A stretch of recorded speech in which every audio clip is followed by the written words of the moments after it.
Once the doctor pronounces their children are deaf, parents often imagine that these children will never be able to lead full, satisfying lives. Francis Kaleli's parents tried to shield him from the rest of the world in that belief that his deafness would hold him back. But Kaleli had a desire to chart his own path. And this is how it came to be that today Kaleli works at a hospital together with his wife, who is also deaf. And Wilkis Tanyabo brings us that amazing story.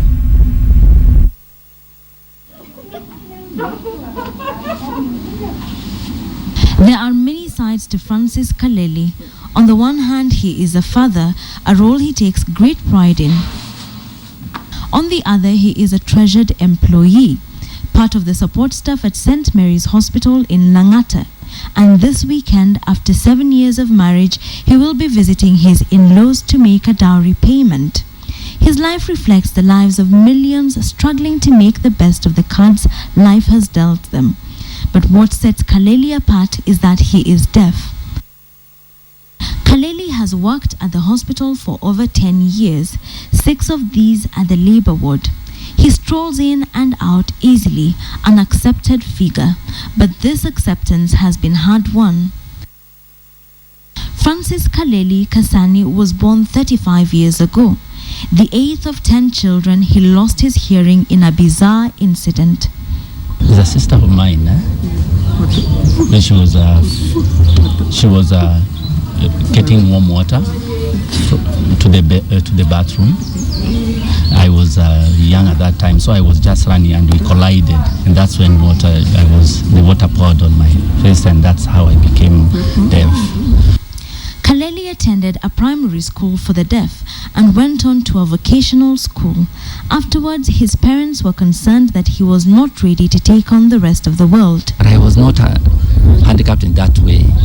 So with time, they get to know that, oh, I can do it, so I can visit. Oh, my son, he can do it. So I told them I can also take care of myself, because I also have my life and I can also lead it. And so he stayed at home for 5 years, doing odd jobs, until a friend who worked at St. Mary's Hospital asked him to send in an application. Kaleli told nobody about his job interview. Only when he arrived at the hospital with a panel of interviewers realized he was deaf. He secured the job and embarked on the new chapter to the amazement of his family. My parents even had refused that I should not apply for a job here. They thought maybe I could not. So then my brothers went and told my parents, your son got a job in a hospital. And now they told me, that's your life. You can achieve, the sky is your limit. While all this was happening, Kaleli also met the love of his life. Wow. Okay. I met my sweetheart in Karen. That's a technical school for the deaf. I met my sweetheart when I was working. It was on a football match. We had met. Then we just met. That was the first time we started, talking. And later we started, writing each other. We started writing letters to each other. Elizabeth Mbithe was also born with her hearing intact, but when a sharp object pierced her ear, she lost most of her hearing.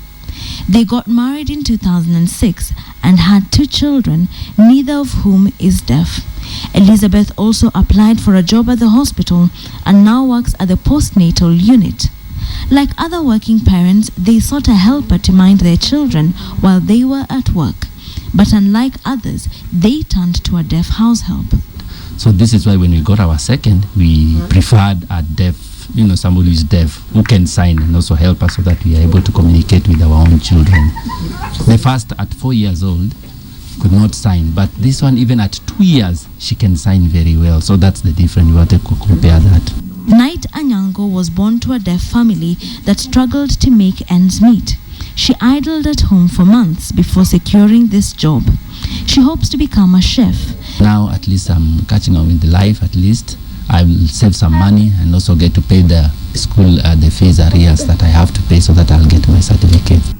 There are 7 deaf people employed at the hospital, each contributing to changing the perception towards deaf people. We give equal opportunities to everybody.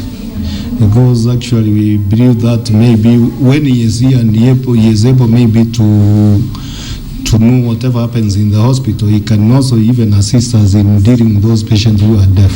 But here at home, they are not deaf people. They are simply friends, parents,